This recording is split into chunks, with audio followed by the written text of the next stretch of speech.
सर्वेभ्यः नमः। अद्य अष्टमकक्षायाः रुचिरा तृतीयो भागः इति संस्कृतपाठ्यपुस्तकस्य अनुशिक्षणे भवतां पुनरेकवारं स्वागतम्। प्रिय भैया बहनों, हम रुचिरा तृतीय भाग के प्रथम पाठ सुभाषितानि को पढ़ रहे हैं, जिसके अंतर्गत हमारे 3 श्लोक पूर्ण हो चुके हैं। आज का जो विषय है वो प्रथम पाठ सुभाषितानि की श्लोक संख्या 4 को पढ़ेंगे। पीत्वा रसं तु कटुकं मधुरं समानं माधुर्यमेवं जनयेन्मधुमक्षिकासौ सन्तस्तथैव समसज्जनदुर्जनानां श्रुत्वा वचः मधुरसूक्तरसं सृजन्ते। पुनः एक बार। पीत्वा रसं तु कटुकं मधुरं समानं माधुर्यमेव जनयेन्मधुमक्षिकासौ सन्तस्तथैव समसज्जनदुर्जनानां श्रुत्वा वचः मधुरसूक्तरसं सृजन्ते। श्लोक गान के बाद हम श्लोक के पदच्छेद को देखेंगे। पदच्छेद। पीत्वा रसं तु कटुकं समानं माधुर्यम् एव जनयेत् मधुमक्षिका असौ सन्तः तथा एव सम सज्जन दुर्जनानां श्रुत्वा वचः मधुर सूक्त रसं सृजन्ति। इसके बाद हम अन्वय देखेंगे। असौ मधुमक्षिकातु समानं मधुरं कटुकं रसं पीत्वा माधुर्यम् एव जनयेत् तथा एव सन्तः समसज्जन दुर्जनानां वचः श्रुत्वा मधुरसूक्तरसं सृजन्ति। अधुना भवार्थं पश्यामः। असौ। असौ शब्द जो है वो अस्मद शब्द स्त्रीलिंग प्रथमा विभक्ति एक वचन का रूप है। असौ ऐसा इत्यर्थ। यह मधुमक्षिका मधुमक्खी तु निश्चयार्थबोधकम मतलब निश्चय ही समानम समान रूपेण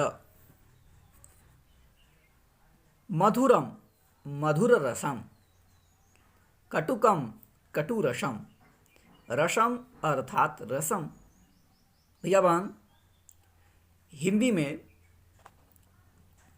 हिंदी के साहित्य में रसों की संख्या 9 बताई गई है, लेकिन दर्शन के अनुसार जो रस हैं वो 6 रस बताए गए हैं। 6 रस में मधुर, अम्ल, लवण, कटु, कसाय, तिक्त, ये 6 रस बताए गए हैं। ये 6 रस के अंतर्गत जो है 2 रस की बात कभी करते हैं। पहला जो रस की बात करते हैं वो मधुर रस है, दूसरा जो बात करते हैं वो कटु रस है। ये जो 2 रस हैं, 2 रस ही नहीं, जो ये 6 रस बताए गए हैं दर्शन के अनुसार, इस 6 रस की जो स्वाद होता है वो जिह्वा से लिया जाता है। तो कभी इसकी बात कर रहे हैं कि रसम अर्थात रसम, ये जो षड्रस हैं वो रस, पीत्वा पी करके, पानम कृत्वा पी करके, माधुर्यम माधुरताम एव हि जनयेत निर्माणम कुर्यात, तथैव तेन एव प्रकारेण सन्तः साधुजनाः समसज्जन दुर्जनानां सज्जनानां दुर्जनानां च समानं वचः वचनम् अथवा कथनम् इत्यर्थः, श्रुत्वा श्रवणं कृत्वा इत्यर्थः। मधुरसूक्तरसम् अर्थात सुभाषित रूपम मधुररसम सृजन्ति अर्थात उत्पादयन्ति, अर्थात यथा मधुमक्षिका कटुकं च रसं पीत्वा माधुर्यं मधु एव निर्मन्ते अथवा उत्पादयन्ति, तथैव सन्ताः सज्जनानां दुर्जनानां च वचनं श्रुत्वा मधुरवचनम् एव वदन्ति। अर्थात जिस प्रकार मधुमक्खी कड़वे व मीठे रस को पीकर मीठे का ही उत्पादन करती है, उसी प्रकार संत सज्जनों दुर्जनों की बातों को सुनकर मीठी वाणी ही बोलते हैं। कहने का मतलब यह भैया बहनों कि हमें चाहे हमको सज्जन की बातें सुनना पड़े या दुर्जन की बातें सुनना पड़े, हमें दोनों की बातों को सुनकर के हमें मीठी वाणी ही बोलनी चाहिए। और हिंदी साहित्य में कवियों के अनुसार कहा भी गया है कि ऐसी वाणी बोलिए मन का आपा खोए, और अन को शीतल करे आपहु शीतल होए।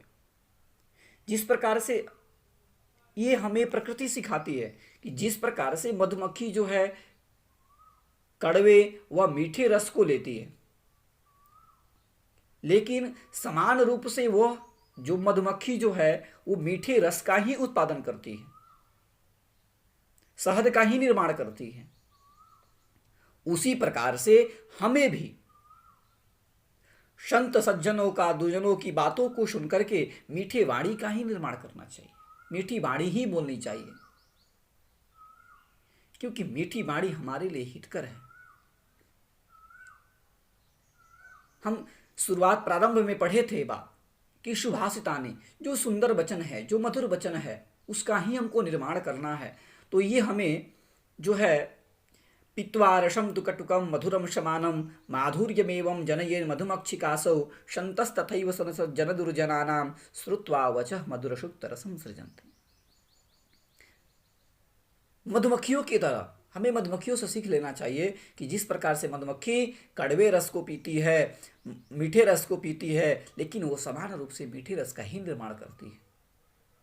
तो प्रिय भैया बहनों, चाहे हम सज्जनों के पास जाएं या दुर्जनों के पास जाएं, हम जो दोनों वाणी को सुनेंगे, लेकिन हमें दोनों की वाणी को सुन करके जो वाणी उसमें अच्छा हो, मधुर हो, हमारे लिए हितकर हो, उसी वाणी का हमें निर्माण करना चाहिए।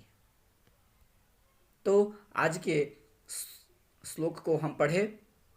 श्लोक में कुछ संधि शब्द है जिसको हम देखेंगे। तो सबसे पहला शब्द है संधि के लिए माधुर्यमेव। इसका संधि विच्छेद कब करेंगे तो माधुर्यम प्लस एव। जनयेन मधुमक्षिकासौ, इसका संधि विच्छेद करेंगे तो जनयेत मधुमक्षिका असौ। संतस्तथैव यानी संतः प्लस तथैव, तथा प्लस एव।